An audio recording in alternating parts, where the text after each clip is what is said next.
할렐루야. 충성교회 주일 아침 예배 나오신 우리 모든 지체 여러분들을 주님의 이름으로 환영하고 축복합니다. 오늘 이 아침 우리가 함께 나눌 말씀을 보시겠습니다. 하나님 말씀은 역대하 1장 1절에서 6절까지 말씀 보시겠습니다. 역대하 1장 1절에서 6절입니다. 구약 성경 655페이지 역대하 1장 1절에서 6절까지 말씀입니다. 우리 다 함께 한 목소리로 봉독하겠습니다. 말씀 봉독할 때에 주님의 세미한 음성이 우리 모든 심령들에게 들려지기를 바랍니다. 함께 봉독하겠습니다. 다윗의 아들 솔로몬의 왕위가 견고하여 가며 그의 하나님 여호와께서 그와 함께 하사 심히 창대하게 하시니라. 솔로몬이 온 이스라엘의 천부장들과 백부장들과 재판관들과 온 이스라엘의 방백들과 족장들에게 명령하여 솔로몬이 온 회중과 함께 기브온 산당으로 갔으니 하나님의 회막 곧 여호와의 종 모세가 광야에서 지은 것이 거기에 있음이라. 다윗이 전에 예루살렘에서 하나님의 궤를 위하여 장막을 쳐 두었으므로 그 궤는 다윗이 이미 기럇 여아림에서부터 그것을 위하여 준비한 곳으로 메어 올렸고 옛적에 훌의 손자 우리의 아들 브살렐이 지은 놋 제단은 여호와의 장막 앞에 있더라. 솔로몬이 회중과 더불어 나아가서 여호와 앞 곧 회막 앞에 있는 놋 제단에 솔로몬이 이르러 그 위에 1000마리 희생으로 번제를 드렸더라. 아멘. 말씀 나누기 전에 함께 기도드리겠습니다. 하나님 아버지, 상한 갈대도 꺾지 아니하시고 꺼져가는 등불도 끄지 않으시는 하나님 아버지의 사랑과 자비를 찬양합니다. 오늘도 저희를 통하여 예배 받으심을 감사합니다. 이 시간 우리 모두에게 진리의 영이신 성령을 충만하게 부어주셔서 우리 안에 억눌리고 갇힌 모든 문제들로부터 참된 자유함을 누릴 수 있도록 인도하여 주옵소서. 그리하여 밝은 눈으로 하나님의 뜻을 바라보고 그 뜻을 따라 담대한 믿음의 발걸음을 내딛도록 은혜 베풀어 주시옵소서. 말씀 증거하는 부족한 종은 십자가 뒤에 감추어 주시고 오직 진리의 성령께서 친히 말씀하여 주시옵소서. 예수 그리스도 이름으로 간절히 기도합니다. 아멘. 할렐루야. 오늘 예배하러 나오신 우리 충성교회 모든 믿음의 지체 여러분들을 주님의 이름으로 환영하고 축복합니다. 이 예배를 통해서 주님의 기름 부으심이 함께 하셔서 우리의 어두운 마음이 밝은 빛으로 또 갈증 가득한 심령이 주님의 생수를 먹고 마심으로 충만해지는 그런 은혜가 저와 여러분 가운데 함께 하시기를 주님의 이름으로 축복합니다. 우리 함께 예배하는 귀한 가족들 서로 등을 쓰다듬어 주면서 서로 손 잡아주면서 환한 미소로 축복해 주겠습니다. 힘들지만 함께하니 힘이 납니다. 한번 축복하시기 바랍니다. 힘들지만 함께하니 힘이 납니다. 저는 오늘 본문의 말씀 가지고 역대하 강의 첫 번째 시간으로 욕심을 내려놓으면 주님의 뜻이 보인다. 욕심을 내려놓으면 주님의 뜻이 보인다라는 제목으로 하나님 말씀 증거하도록 하겠습니다. 역대상서 말씀을 다 살펴본 후에 어떤 성경 말씀을 좀 살펴볼까 고민하다가 이왕 역대상 말씀을 살펴본 김에 역대하 말씀까지 살펴보는 게 성경 이해에 더 큰 도움이 될 것 같아서 오늘부터 역대하서 말씀을 함께 나누도록 하겠습니다. 역대상을 시작할 때에 설명드렸었는데요. 역대기는 그 신앙적인 관점, 하나님의 관점으로 쓰여진 책이다라고 말씀드렸습니다. 이스라엘이 포로귀환 후에 예루살렘의 제2성전, 스룹바벨 성전을 짓고 또 새로운 다짐과 헌신의 마음으로 이제 새로운 이스라엘을 건국하기 위해서 과거 역사를 쭉 살펴보면서 과거 역사에 대한 새로운 해석으로 쓴 책이 바로 역대기라는 것입니다. 우리로 말하면 과거 임진왜란의 기록을 살펴보는데요. 지금 입장에서 살펴보는 거예요. 또 이성계의 조선 건국에 대한 이야기를 2022년의 어떤 입장에서 기록하는 것과 같은 그런 것입니다. 그래서 역사적인 사건, 일어난 사건은 꽤 오래전이었고 그것을 기록한 시간은 지금 여기, 바로 이것이 역대기적인 어떤 특징이라고 할 수가 있겠습니다. 역대하서의 저자는 역대상서의 저자와 마찬가지로 에스라라고 하는 분으로 알려져 있습니다. 아주 걸쭉한 그런 율법학자였죠. 그 이후로는 역대하 마지막에 나오는 구절과 에스라서 시작 부분이 그 부분이 똑같게 되어 있습니다.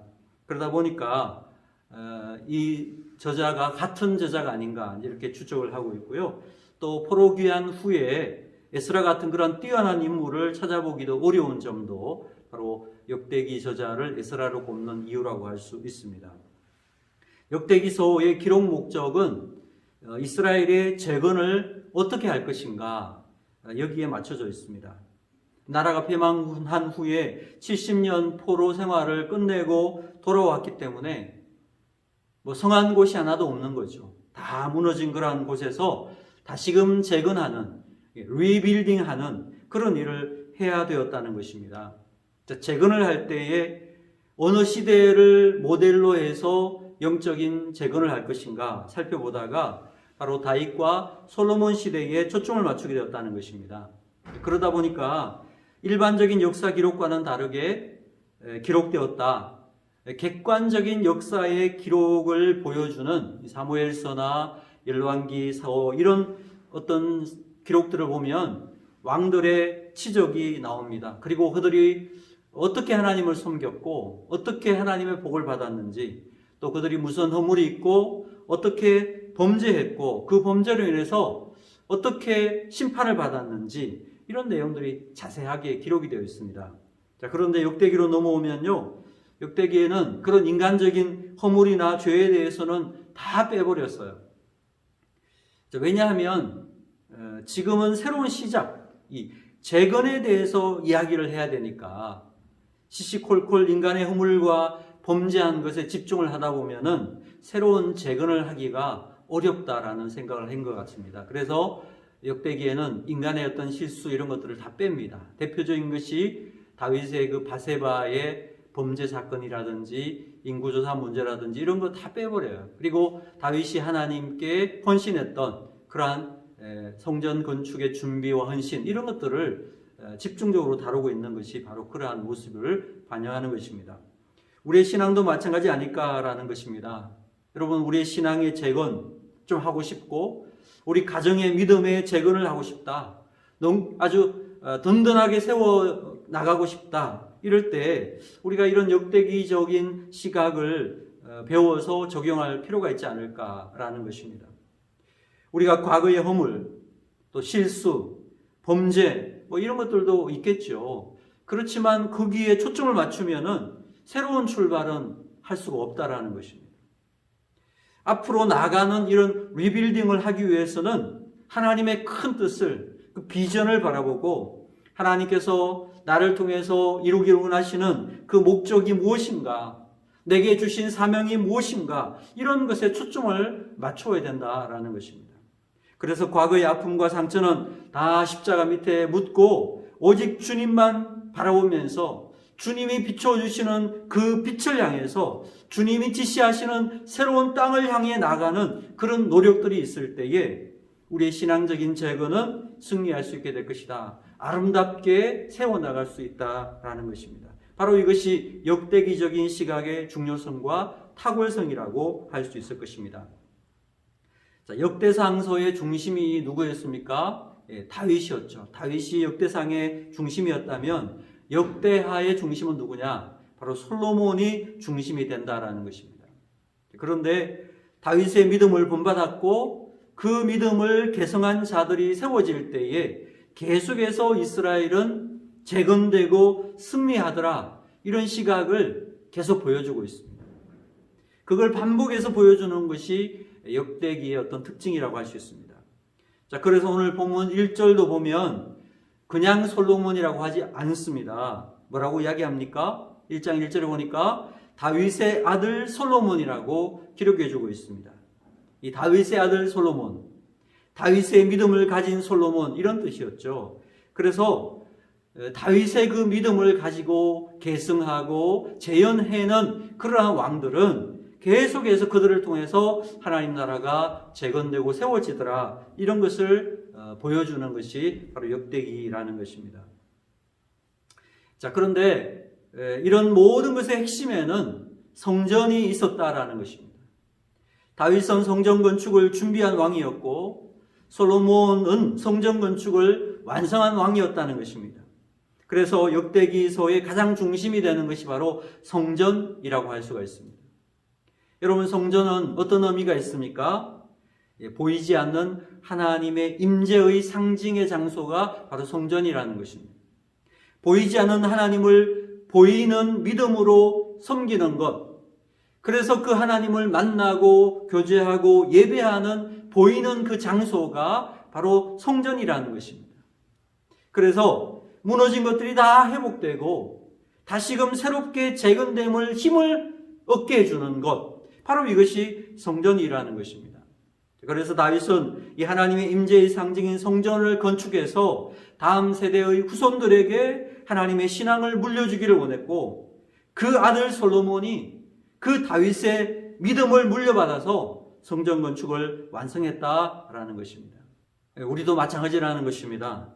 우리의 신앙뿐 아니라 우리의 다음 세대에서도 우리의 믿음보다 더 뜨거운 믿음, 더 확신에 찬 믿음으로 예배하는 자들이 일어나는 것, 바로 이것이 우리 모두의 소망이 되기를 주님의 이름으로 축원합니다. 자, 오늘 본문의 말씀 통해서 크게 두 가지의 영적 의미를 살펴보도록 하겠습니다. 첫째, 솔로몬은 예배자였다. 이것을 말씀하고 있습니다. 자, 먼저 1절을 다시 한번 같이 봉독해 보겠습니다. 함께 봉독하겠습니다. 다윗의 아들 솔로몬의 왕위가 견고하여 가며 그의 하나님 여호와께서 그와 함께 하사 심히 창대하게 하시니라. 참, 여기 귀한 말씀이 있는데요. 그의 하나님 여호와라는 말씀입니다. 그의 하나님 여호와. 여러분, 그의 하나님이라고 하면 하나님과 어떤 관계일 때 사용하는 말입니까? 이것은 단순히 지식적으로 알고 있는 그런 관계가 아닌 것입니다. 이것은 체험적인 관계, 아주 친밀한 관계, 깊은 믿음의 관계일 때 그의 하나님 여호와라고 부르는 것입니다. 아버지 다윗의 극성 때문에 어쩔 수 없이 믿음 생활을 하는 것이 아니라 하나님과의 관계를 바르게 맺고 그 안에서 하나님의 은혜와 말할 수 없는 그 사랑을 체험하고 확신을 가지게 되었다라는 것을 그의 하나님 여호와라는 말로 표현하고 있는 것입니다. 바로 이것이 솔로몬의 믿음의 시작이었다는 것이죠. 자, 보십시오. 솔로몬이 왕위에 오른 후에 제일 먼저 한 일이 무엇이었을까요? 그것이 바로 2절에 보여주고 있습니다. 자, 2절 같이 봉독하겠습니다. 시작. 솔로몬이 온 이스라엘의 천부장들과 백부장들과 재판관들과 온 이스라엘의 방백들과 족장들에게 명령하여 솔로몬이 온 회중과 함께 기브온 산당으로 갔으니. 이제 5절 6절도 같이 읽겠습니다. 5절 6절입니다. 시작. 옛적에 훌의 손자 우리의 아들 부살렐이 지은 놋제단은 여호와의 장막 앞에 있더라. 솔로몬이 회중과 더불어 나아가서 여호와 앞 곧 회막 앞에 있는 놋제단에 솔로몬이 이르러 그 위에 1000마리 희생으로 번제를 드렸더라. 아멘. 자, 여러분, 솔로몬이 왕위에 등극한 다음에 제일 먼저 한 일이 무엇이었습니까? 기브온 산당이라는 곳에 나아가서 온 백성과 함께 예배하는 예배자로서의 삶을 보여주었다는 것입니다. 솔로몬은 등극하자마자 온 관료 대신들과 온 백성들과 함께 기브온 산당으로 갔다라는 거예요. 아직 예루살렘 성전 건축이 이루어지지 않았기 때문에 예루살렘에서 예배할 수는 없었던 것입니다. 그러니까 옛날부터 예배해 오던 그런 장소가 바로 기브온 산당입니다. 이 산당이니까 좀 하이 플레이스, 높은 곳에 있었던 것 같아요. 그 산당으로 나아갔다라는 거예요. 이유가 무엇입니까? 하나님께 예배하기 위해서 나아갔다라는 것입니다. 모든 대신들과 온 백성들과 함께 예배 드림으로 시작한 사람이 솔로몬 왕이었다는 것입니다. 여러분, 얼마나 벅찬 일입니까? 한 왕조의 시작을 예배 드림으로서 시작한 것이다. 이것처럼 벅찬 일이 어디 있겠는가라는 것입니다. 오늘 이 본문의 모습을 보면서 우리나라 조국 대한민국의 시작을 한번 떠올려 보았습니다. 우리나라 건국 초기에도요, 일제 식민지와 미군정을 통과하면서 우리나라가 상당히 위기가 있었거든요. 이 공산화될 뻔한 그런 위기가 있었지만 하나님께서 믿음의 사람 이승만 박사를 감옥에서 예수 믿게 해가지고 아주 믿음이 좋은 그러한 리더로 만드셨어요. 그래서 기독교 신앙에 근거해서 대한민국이라는 나라를 세웠다라는 것입니다. 대한민국이 세워지는 제헌국회 제1차 본회의 회의록을 찾아보니까요, 당시 임시의장인 이승만 박사가 이렇게 이야기를 하면서 시작을 해요. 너무나 감격스러워서 제가 잠깐 읽어드리겠습니다. 대한민국 독립민주국 제1차 회의를 여기서 열게 된 것을 우리가 하나님에게 감사해야 할 것입니다. 종교, 사상, 무엇을 가지고 있든지 누구나 오나를 당해가지고 사람의 힘으로만 된 것이라고 우리가 자랑할 수 없을 것입니다. 그러므로 하나님에게 감사를 드리지 않을 수 없습니다. 나는 먼저 우리가 다 성심으로 일어서서 하나님에게 우리가 감사를 드릴 터인데 이윤영 의원 나오셔서 간단한 말씀으로 하나님에게 기도를 올려주시기를 바랍니다. 여러분, 우리나라 국회가 시작될 때에 이윤영 의원이라는 분이 이제 목사님이면서 국회의원이었어요. 이분이 기도하면서 시작했다는 거예요. 그 기도를 하도록 만든 분이 이승만 박사였다는 겁니다. 그 후로 지금까지 자유대한민국 온 땅에 복음이 전파되고 5만여 개의 교회가 세워지고 1000만의 기독교인들이 만들어지게 되었다. 참 놀라운 일이 아닐 수 없다라는 것입니다. 물론 지금 코로나로 인해서 교회들이 많이 위축되고 어려운 부분이 있습니다. 그런 소식들, 안타까운 소식들이 있습니다만 그래도 하나님의 관심과 역사는 기도로 시작한 우리 대한민국 한국교회에 늘 함께 하시는 줄로 믿으시면 아멘 하시기 바랍니다. 그렇습니다. 제가 중앙경찰학교에 부임받아 왔을 때에 전임 목사님께서 이런 말씀을 해 주셨습니다. 당신 자신이 사역할 때에, 사역하고 여기 있을 때에 학교 졸업식 때마다 우리 정경, 의경 또 우리 신임경찰관들 졸업할 때마다 행사 순서예요. 목사의 축도 시간이 있었다는 거예요. 졸업식의 마지막에 축도로 졸업을 끝냈다는 겁니다. 여러분 놀랍지 않습니까? 그러면서 저보고 경찰학교에 가면 꼭 그 일을 해라고 이야기를 하셨습니다. 제가 와보니까 이미 그 모든 것이 끝났고요. 하지 않고 있었고요. 지금으로서는 또 불가능해 보이는 그런 일인 것처럼 보이기도 합니다만 그런데 제가 그 말씀은 항상 마음에 담고 있어요. 그런 날이 꼭 다시 오기를. 정말 기도로 축복해서 보내는 그러한 날이 오기를. 축복해서 시작한 나라. 축복해서 우리 경찰관들을 전국으로 파송하는 그러한 일들이 다시금 일어나면 좋겠다. 이런 소망을 가지게 되었습니다. 다윗은 왕이 된 후에요, 하나님의 교회를 예루살렘으로 옮겨오는 것을 국가 업무의 시작으로 행하였고요. 그 아들 솔로몬은 더 나아가서 온 국민과 함께 하나님께 예배함으로써 그 일을 시작했다. 여러분 얼마나 아름답고 감격적인 모습입니까? 여러분 우리도 마찬가지입니다. 우리의 가슴에도 이런 비전이 새겨져 있으면 좋겠습니다. 기도로 시작한 우리나라 대한민국이 하나님을 경외하는 나라, 하나님을 예배하는 나라, 하나님을 그 힘으로 삼는 그런 나라가 되기를 소망합니다. 우리 경찰 조직도 마찬가지입니다. 우리의 모든 우상들을 내려놓고 오직 하나님을 두려워하며 하나님을 예배하는 경찰, 하나님의 정의와 공의를 가지고 일하는 그런 경찰이 되기를 소망합니다. 이 땅 살아간 동안에 하나님을 예배함으로 모든 일을 시작하고 그 하나님을 온 마음 다해 사랑하는 조국 대한민국, 이 민족, 우리 경찰 조직이 되기를 주님의 이름으로 축원합니다.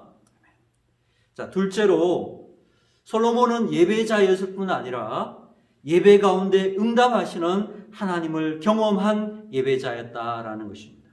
예배자였는데요, 그냥 형식적으로 예배한 게 아니라 하나님을 경험한 참 예배자였다라는 것입니다. 오늘 본문을 보시면 솔로몬이 기브온 산당에서 어떻게 제사를 드렸습니까? 6절 하반절을 보세요. 뒷부분을 보시면 솔로몬이 이르러 그 위에 1000마리 희생으로 번제를 드렸더라. 1000마리 희생. 이게 바른 번역이라고 할 수 있습니다. 우리 옛날 번역에서는 일천번제다 이렇게 번역을 했더니 이것을 잘못 해석해가지고 천번씩 이렇게 제사를 드리는 것으로 생각을 해가지고 1회, 2회, 3회, 4회 그렇게 해서 999, 1000번 이렇게 그 예물을 드리고 헌금을 하는 분들이 있잖아요. 굉장히 한국 교회를 오염시킨 거라고 생각합니다. 그냥 1000번제라고 하는 것은 1000마리로 하나님께 제사를 드렸다 이렇게 이해하면 되는 거죠. 여러분 1000마리로 번제를 드리면 시간이 얼마나 걸릴까요? 히브리 대학교의 한 교수님이 지금도 여리고 주변에 가면은 양을 잡아서 번제로 제사를 드리는 곳이 있더래요. 그래서 한번 가서 가만히 살펴봤더니 번제를 드리니까 이게 불로 태우는 거잖아요. 근데 금방 타는 게 아니더라는 거예요. 시간이 꽤 걸리더래요. 그래서 이 1000마리 희생으로 제사를 드리려면 최소 며칠에서 많게는 몇 주가 걸렸을 거라고 이야기를 합니다. 아무튼 솔로몬은 그 아버지 다윗의 이 3000번제는 못 미쳤지만은 1000번제 희생 제물로서 하나님께 제사를 드렸는데 아마 제사 기간도 꽤 오래 걸리지 않았을까 이런 생각을 해봅니다. 자, 그런데 여기 말씀에서 우리가 놓치지 말아야 할 아주 중요한 부분이 있다라는 것입니다. 자, 그게 뭐냐? 솔로몬이 하나님의 응답을 받기 위해서 예배를 드렸느냐? 아니면 참된 예배자로 나아갔더니 하나님이 응답이 임하게 되었느냐? 이 두 개가 분명히 차이가 있거든요. 그리고 아주 중요한 문제이기도 한 것입니다. 여러분 어떻게 보십니까? 응답을 받기 위해서 예배를 드린 것인가? 아니면 참된 예배를 드렸더니 하나님이 응답해 주신가? 결론적으로 말씀드리자면 솔로몬은 하나님의 응답을 목적으로 예배하지 않았다라는 것입니다. 참된 예배자로 서게 되니까 그 결과 하나님의 응답이 임하게 되었다. 이것이 오늘 성경이 보여주고 있는 말씀입니다. 자, 6절, 7절 다시 한번 보시죠. 6절, 7절 같이 봉독하겠습니다. 시작. 여호와 앞 곧 회막 앞에 있는 놋 제단에 솔로몬이 이르러 그 위에 1000마리 희생으로 번제를 드렸더라. 그날 밤에 하나님이 솔로몬에게 나타나 그에게 이르시되 내가 내게 무엇을 주랴 너는 구하라 하시니. 자, 이거 보니까 솔로몬이 먼저 뭘 달라고 구한 게 아니죠. 솔로몬이 신령과 진정으로 예배를 드렸더니 하나님께서 먼저 네가 무엇을 원하는지 말해라. 너는 구하라. 하나님께서 말씀해 주셨다라는 것입니다. 사랑하는 여러분, 예배의 참된 의미가 무엇입니까? 예배라는 것은 자기 희생, 이 오프링이라고 그러죠. 오프링. 자기 드림이라는 것입니다. 그래서 우리가 예배를 마치고 나면은 나는 죽고 내 안에 계신 주님이 살아 역사하는 그러한 경험들을 하게 된다라는 것입니다. 그래서 예배를 잘 드리고 나면 계속적으로 내 옛자, 내가 아직도 거듭나지 못한, 아직도 옛 습관, 아직도 주님의 온전한 모습을 담지 못한 그런 모습들이 계속 죽어나가는 거죠. 그것이 희생인 것입니다. 그런데 우리가 이런 자기 죽음이 선포되어야 되는 이러한 예배에서조차도 자기 욕심에 차 있는 예배를 드릴 위험이 있을 수 있다는 것입니다. 내가 이만큼 이전 정성으로 내가 이만큼 노력으로 예배를 드렸으면 하나님이 이 정도 소원은 응답해 주시겠지. 자, 이렇게 기대하고 예배한다면요, 그것은 다 자기 욕심에서 나오는 예배라는 것입니다. 참된 예배자가 아닌 거죠. 자, 이런 정과 욕심들이 예배를 통해서 십자가 앞에 다 소멸되는 거, 바로 이것이 진정한 예배의 정신이라는 것입니다. 여러분, 우리가 꿈꾸는 꿈들 중에도요, 자기 욕심에 오염되어 있는 그런 꿈들이 있을 수 있다는 것입니다. 우리 찬양의 가사처럼요, 하나님의 꿈이 나의 비전이 되고, 그거 얼마나 좋겠어요. 그런데 많은 경우에 보면 이 꿈 안에 자기 욕심이 들어가 있다는 것입니다. 이렇게 자기 욕심으로 똘똘 뭉쳐있는 꿈을 가리켜서 야망이라고 부르는 것입니다. 이런 자기 꿈들도 하나님 앞에 나와 제대로 예배가 되면요, 정말 참된 예배자로 하나님 앞에 서게 된다면요, 이러한 꿈들 안에 있는 자기 욕심도 다 녹아질 수밖에 없다는 것이죠. 솔로몬이 천마리 이생으로 신령과 진정으로 참된 예배를 드렸더니요, 자기 안에 있는 욕심들이 다 사라지면서, 자기의 꿈이 다, 자기 꿈 안에 있는 욕심들이 다 사라지면서 너무도 귀한 기도를 하게 되었다는 것입니다. 자, 솔로몬의 기도, 그러면 우리가 생각할 때에 일천번제를 드리고 난 후에 하나님께 지혜를 간구했다, 지혜를 주십시오, 이렇게 우리가 기도했다라고 생각하는 분들이 많은데, 사실 솔로몬의 기도의 핵심을 보면 그게 아니라는 것입니다.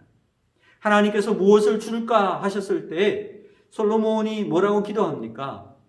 이 기도의 내용을 살펴보면요, 주님께서 이미 큰 은혜를 베풀으셨습니다. 이미 주신 은혜가 있고 제가 받은 은혜가 이미 많이 있습니다. 저는 그것으로 충분합니다. 그 은혜 때문에 제가 오늘날 왕까지 되었습니다. 제가 뭘 더 바라겠습니까? 이러한 고백이 있어요. 자기 욕심들을 다 내려놔요. 대신에 한 가지를 구하죠. 대신에 이미 주신 이 은혜를 잘 유지할 수 있도록, 잘 세워나갈 수 있도록, 굳건하게 지켜나갈 수 있도록 힘을 주시옵소서. 이미 주신 은혜를 잘 보관할 수 있도록 지혜를 주십시오. 지혜를 바로 이렇게 구한 것입니다. 여러분, 지혜라는 것이 다른 게 아니라 이미 주신 은혜를 잘 보관할 수 있고 그것을 잘 사용하는 것이고, 나아가 그 주신 은혜로 아름다운 열매를 맺는 것, 이것이 지혜라는 거예요. 솔로몬은 그 지혜를 간구했다라는 것입니다. 자, 여러분, 7절에서 10절 말씀을 같이 봉독해 보겠습니다. 7절에서 10절입니다. 같이 봉독합니다. 그날 밤에 하나님이 솔로몬에게 나타나 그에게 이르시되 네가 내게 무엇을 주랴? 너는 구하라 하시니 솔로몬이 하나님께 말하되 주께서 전에 큰 은혜를 내 아버지 다윗에게 베푸시고 내가 그를 대신하여 왕이 되게 하셨사오니 여호와 하나님이여 원하건대 주는 내 아버지 다윗에게 허락하신 것을 이제 굳게 하옵소서. 주께서 나를 땅에 티끌같이 많은 백성의 왕으로 삼으셨사오니 주는 이제 내게 지혜와 지식을 주사 이 백성 앞에서 출입하게 하옵소서. 이렇게 많은 주의 백성을 누가 능히 재판하리까 하니, 어떤 새로운 신비로운 어떤 지혜를 달라고 기도하는 것이 아닙니다. 이미 아버지 다윗에게 주신 그 큰 은혜를 이미 받았는데 그것을 잘 담을 수 있는 그릇이 제가 되게 하시고 그 은혜를 잘 사용하여 열매를 맺을 수 있게 주시옵소서. 담을 수 있는 그릇, 잘 사용할 수 있는 지혜, 그것을 간구하고 있습니다. 그것을 지혜라고 이야기를 했습니다. 그 지혜를 주십시오. 이렇게 기도했던 것입니다.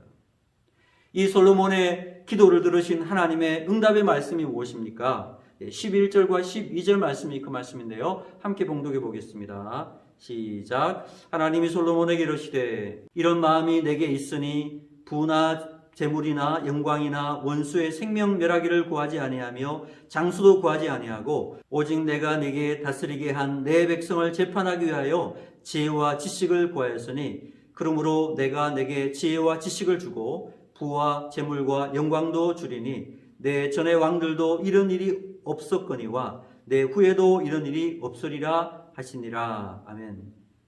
하나님 입장에서 무엇을 주시고 싶어도 항상 생각을 먼저 하시는 게 있는 것 같아요. 자, 이걸 주면 제가 이걸 어떻게 감당할 수 있을까? 감당할 수 있을까 없을까? 이걸 한번 보신다라는 거예요.